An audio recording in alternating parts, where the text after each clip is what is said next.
Long Beach's new campus.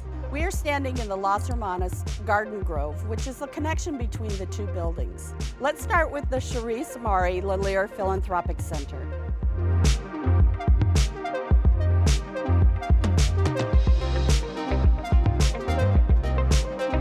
The first time that I saw this beautiful plaque of Charisse, my breath was taken away. I felt like Charisse looked like an angel. It's beautiful. Charisse's memory lives on, her hopes and dreams, through the Assistant League of Long Beach as she continues to help children in so many different ways. The volunteers that do so much amazing work with the Assistant League is something that's extremely important. Charisse used to volunteer, and their missions just align with each other. I think that Charisse would be very happy to have been able to help with Operation School Bell, working with children and knowing all the good that they receive. Charisse was the most amazing, loving daughter, sister, friend. She had so much compassion and empathy for people. She was the most non-judgmental person I have ever known, and she deeply cared. I'm just very happy that this is here.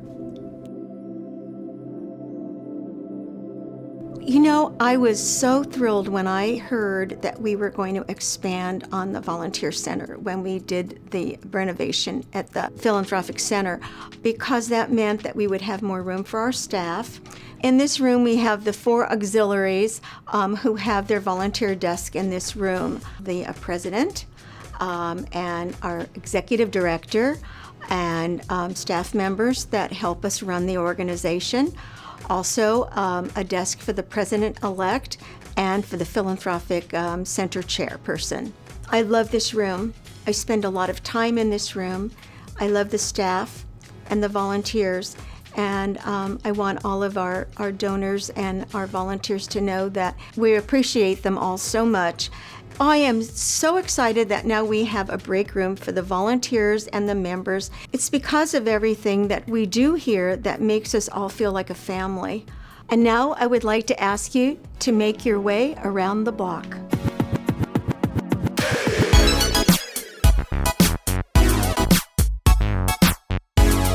Hey everybody, my name's Mike and we're in the Kids on the Block room. Hi, welcome.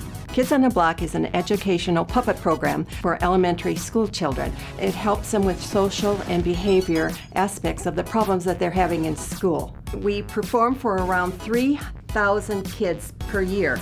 This year, we're focusing on bullying and school violence. So we have 2 bullying programs. One is for kindergarten, and that's Rescue and Report. 1st and 2nd grade is school safety, and 3rd grade is Alternatives to Violence. It's really about learning to talk to people and to understand what I'm feeling. And that's what I learned from our show. And I hope the kids get it too. I think bullying is a really hot topic right now, and the kids don't know how to deal with it by themselves. And if they can't deal with it by themselves, then they need help, and that's where we come in. What do you think about our new room? I love the room. All of our friends are out here, and we even have a practice area way in the back because, you know, before we had to scooch over. I'm packing up to go to a school, and it was really, really not okay. So, and I understand that there are new puppeteers coming with new kids, so they need to practice and practice and practice so they can learn their lines. So this room has been great for us. We are proud to have people come and see us, and this room is perfect. I wish I could live here all the time. I know. Well, we get to hang out with our friends actually, all the time. Yeah, we do, don't we? We do. I'm going to get you special access to the next part of our tour. It's a secured vault, and it's right this way.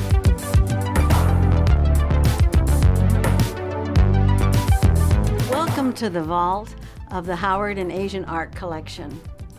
We are so happy that in this expanded space we can do an even better job of showing our 7th grade students in Long Beach Unified School District about Asian art when they're studying it in their world history lesson. The kids love our tours because we tell stories, we have hands-on activities. This expansion has meant so much to the success of our program because of all the extra things we can do. The extra space gave us shelving, yes, but most of all, it gave us this table. This table is imperative when you're dealing with very soft, fine fabrics. You can't put them on just any table. It has to be smooth. And the height of this table for us makes it so much easier to work at than the 2 little tables we had when the space was much smaller that weren't even. But we can use our rack of rolled up, what are called flat textiles, much more easily now. We can actually look at them, and because we have new display spaces too, thanks to this expansion, in the front where you may have seen the red kimonos displayed, we could never display things like that before. So this expansion has just opened up all kinds of possibilities for the Howard and Asian Art Collection. This collection was started in the early 1900s by Margaret and Walter Howard. That is a history lesson in itself. They collected everything, and they left it in trust to the Assistance League for the purpose of conserving it and showing it to the public. So in addition to our 7th grader tours, we also give tours to the general public. And we cooperate with other organizations with the collection as well. The Asian art part has come along and become a growing part of our collection because of the generous donors we've had who have donated these beautiful artifacts to us because they feel and know we can conserve them. Joining the Howard collection was quite an eye-opener for me. Because the way we conduct these tours for the 7th graders is very involved with the students. And I guess the thrill for me as a volunteer is the payback from the students when they get it. When you're talking about something like bound feet in China and they see a small artifact of a beautiful shoe, it becomes real. It's really fascinating. It's like being a teacher, maybe. Next stop, help for women and children in need.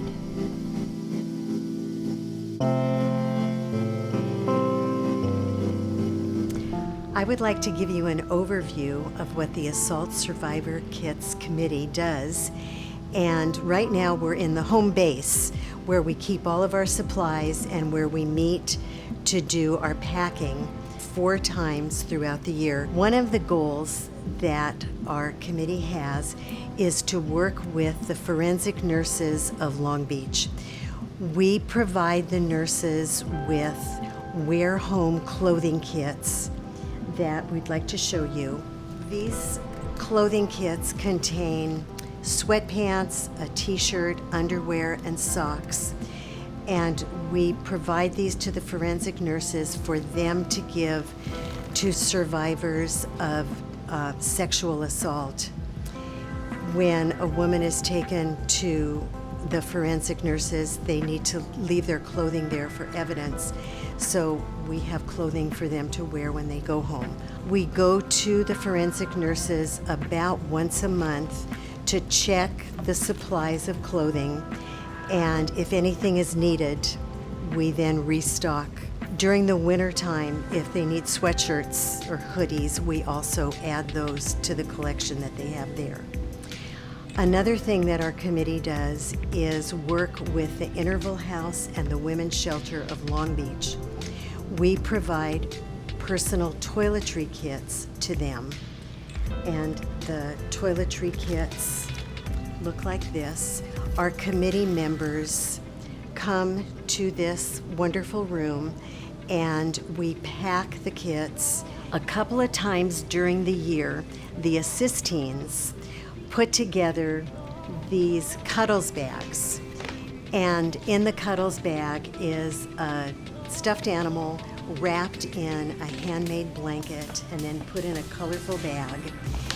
And these, we take these to the women's shelter and the interval house when we do our deliveries, and they are then given to the children as needed. In each of the hygiene kits, we put a survey card. We ask them on this card if they will tell us if these kits have provided some comfort or support to them. 99% of the recipients and responders have told us that these kits did bring them comfort and support. It's been absolutely wonderful having the additional space for the Assault Survivor Kits Committee. We can have all of our supplies here, and in addition to that, we have enough room where tables can be set up to have room to get our kits filled. So we can lay everything out, we can put everything together, and then we can store our kits in here too. For your next part of your tour, you have a special cameo appearance that is waiting for you. Please enjoy.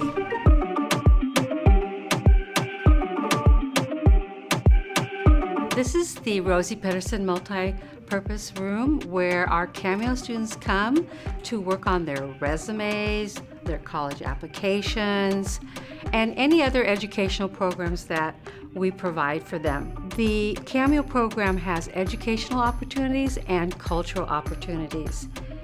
So we spend one-on-one time with our students, and so they get group work and they also get one-on-one attention from a mentor. And the purpose of CAMEO is to provide our students with a one-on-one mentor so that they can have support for their education and also to further their education in college. We offer the students educational opportunities, as I've mentioned, and we also offer them cultural opportunities.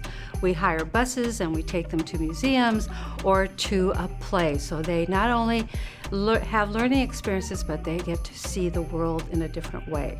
This room will enable us to have our program in here. For instance, when we have a technology workshop, as you can see, there's some computers in here, and the students will be able to learn maybe how to do LinkedIn or learn a new skill on the computers.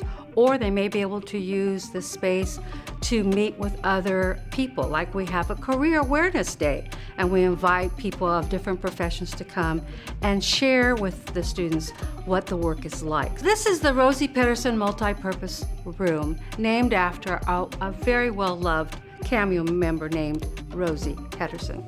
Rosie was chair of CAMEO 2 different times, and she was highly involved with the program and mentoring our students. As you make your way up to the next stop on the tour, don't forget you can go on our website to get further information.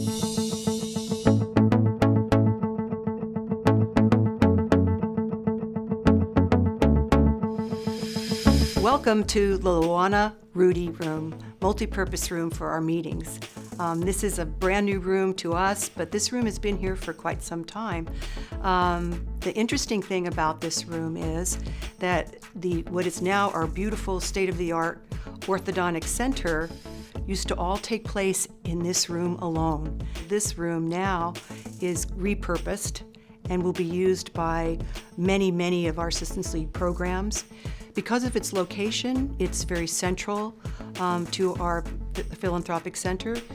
It will also be used for meeting rooms for the general public when they come in for tours. This is a very functioning multi-purpose room.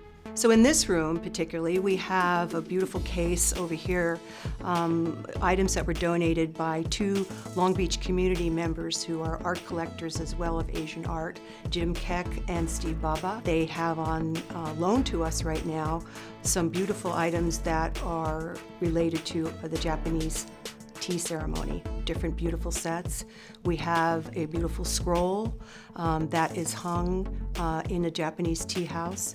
As we go around the room, there's also a space on the other opposite wall that used to be a toothbrushing station. which is now a beautiful display case for our Koa bowls that are ceremonial bowls from the 1800s. From the Howard collection, very precious to us and very beautiful to see. From here, you will now learn more about some of our other programs, and some of those programs will be using this meeting room in the future. So this way, please. You've heard about some of our programs, but I'd like to tell you about some more. A la carte visits children at Miller Children's Hospital in Long Beach. The ladies bring crafts and arts and games and books right to the children's bedside to help keep them distracted and forget about their illness. Another program is Assist Teens, in which we have close to 100 teenagers from the area local high schools. The Scholarship Committee provides financial awards to deserving students from Long Beach City College and Cal State Long Beach. Last year, we gave over $50,000 in awards to deserving students. Okay, another program is the Vocational Training Program.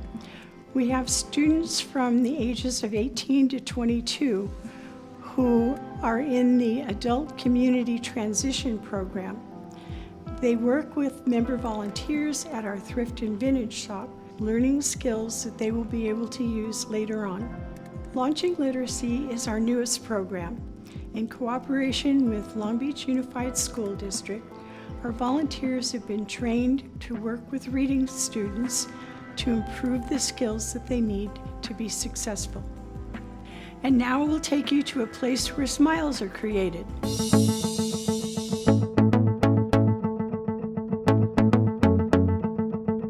The Earl B. and Lorraine H. Miller Foundation is very proud to be associated with the Assistance League because Lorraine Miller was one of the founding board members, and she actually put together the 5-year yearbook of the Assistance League. So it began with that very passionate and personal relationship of Lorraine Miller with the Assistance League back in 1940. And pursuant to that, the Miller Foundation took on the role of serving organizations, actually, that provide services directly to youth in our community. And when you look at the mission of the Assistance League, given that it focuses on not just youth but families and youth, there's a lot of synergy there. So throughout the years, that has grown in various ways as an excellent partnership and service to our community. I love what I do, so it's a passion, and I see that reflected here at the Assistance League. It's a passion for the people who are here. There's no way you could take things to the level of detail that you see in this facility and that you see in the programs and that you see in the faces of the children that leave here, knowing that were it not for the opportunity to come to a place like this, they may not have the quality of life that they are now able to experience. That's life-changing. That's what the Assistance League is about. Well, the Earl B. and Lorraine H. Miller Orthodontic Pavilion is a perfect fit for the relationship with the Miller Foundation because we're both focused on the health and well-being of youth in our community. And when you think about orthodontic care, you think about issues that also impact self-esteem for children as well. And so to be able to come to a place where you're going to have excellent care by the physicians and staff, excellent care in a surrounding environment that wraps their arms not only around the child, but the family, it's like coming to a place unlike any other, especially if you don't have the funds to be able to afford it. And that makes this pavilion very, very unique in our community and changes the lives of children in a very positive way. Every organization has a culture, and the culture of the Assistance League, as I've come to know it, is one that embraces our entire community and no one is excluded, and I think that's special.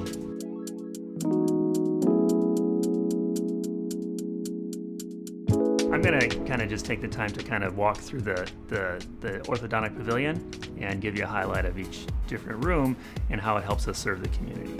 So the treatment bay you can see is a large open bay. We have 6 dental chairs. And the nice thing about this space is that we have a lot of natural light and we have a lot of space. And I found that it really helps reduce our patients' anxiety about their dental appointment and helps set them at ease. And I'm going to talk a little bit about our program, the orthodontic program. We currently have about 60 members on the committee, and we're volunteers, and we come in, and some of the ladies work at the front office. They help with the reception desk, they do filing, and then another key component is the financial screening, because this program is for the financially challenged. So we bring them in and we screen them and we set their fees.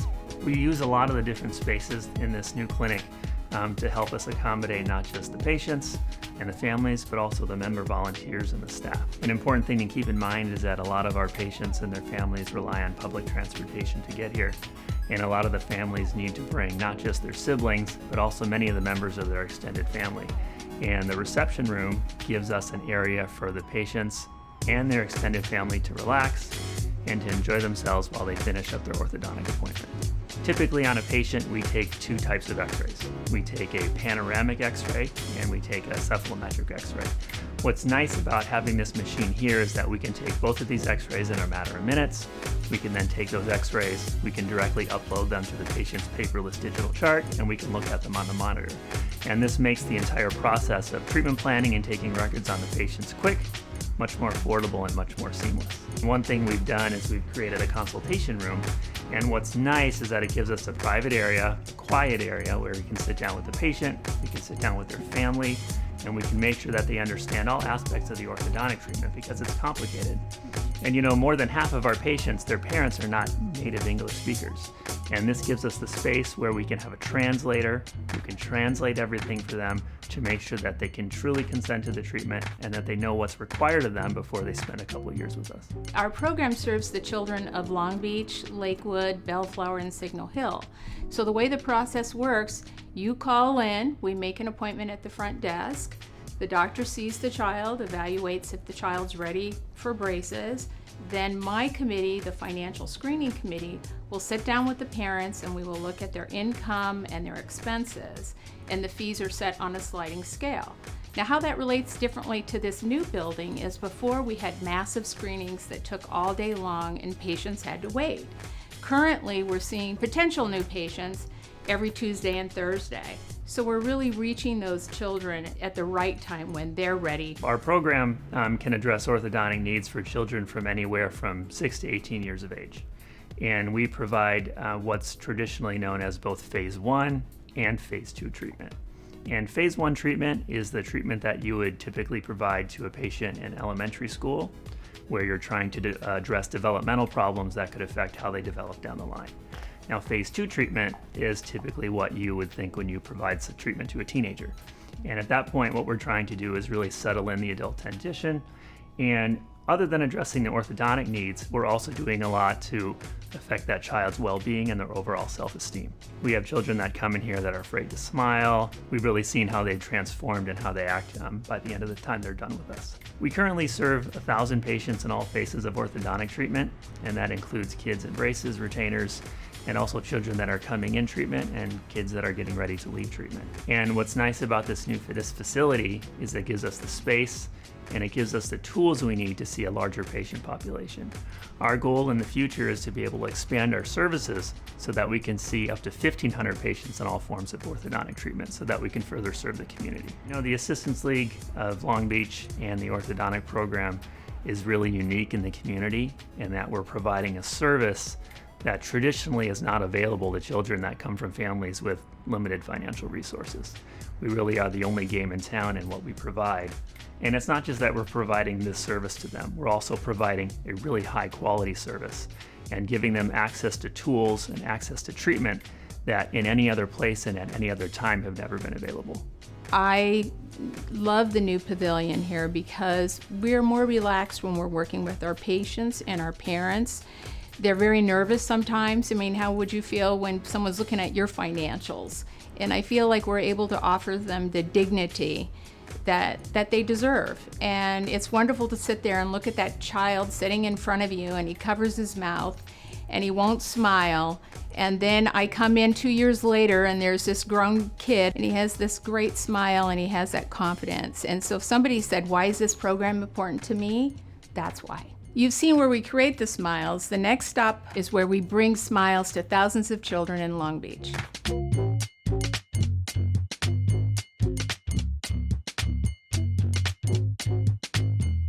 Operation School Bell is a program within Assistance League of Long Beach where we provide free brand new uniforms to all the children of need within Long Beach Unified School District. Our goal is to clothe about 12,000 children within 3 to 5 years.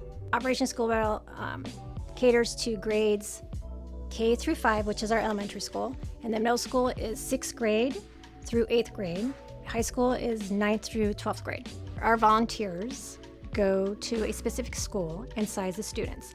Once we finish sizing at the school, we come back to the John Helen Apostle Operation School Bell Pavilion, which we are standing in now. And we come back and pack the free uniforms into the backpacks. And then we call our contact at Long Beach Unified Transportation Department, where they come here and pick up the backpacks and deliver it to the designated school where we sized. I just think we always need to help the children within our community. They are little people who don't have voices, so I think if someone there they know that can rely on, they can talk to saying I need help with something, we're there for them. We had a student at one of our neighboring schools. The school administrator called us and he said we need help through Operation School Bell. He was over like 6 feet and 5 inches, homeless, so he had no school uniform, he had no shoes. So they called and can you help us with anything, whether it's just uniforms, hygiene kits, shoes. Normally we don't offer shoes, but since the child had no shoes and he's homeless, we provided him with brand new Van shoes, and he had a unique size, which was a size 16. And then we provided him with brand new pants, polos, hoodies. He had the biggest smile, and he thanked us, and you can tell he was wearing his clothes with such pride and confidence, as opposed to not having anything. And he was grateful for those shoes. All he kept talking about were his shoes. And also the kids will receive free school supplies. And then for the upperclassmen, we also provide hygiene kits for the middle school and high school.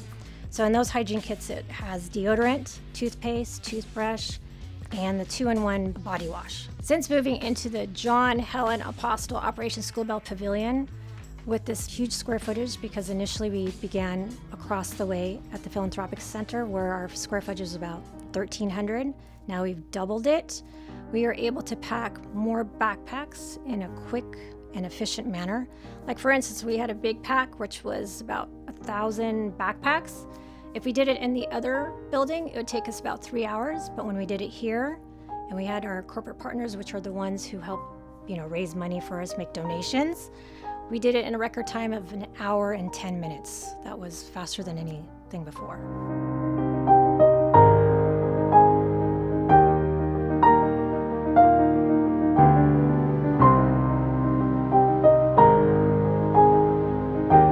Please watch your head as you exit, and remember that Assistance League of Long Beach's success is because of individuals like you who donate their time and talents to our many programs. We're so excited that we're able to show you all the growth we've had here at Assistance League of Long Beach.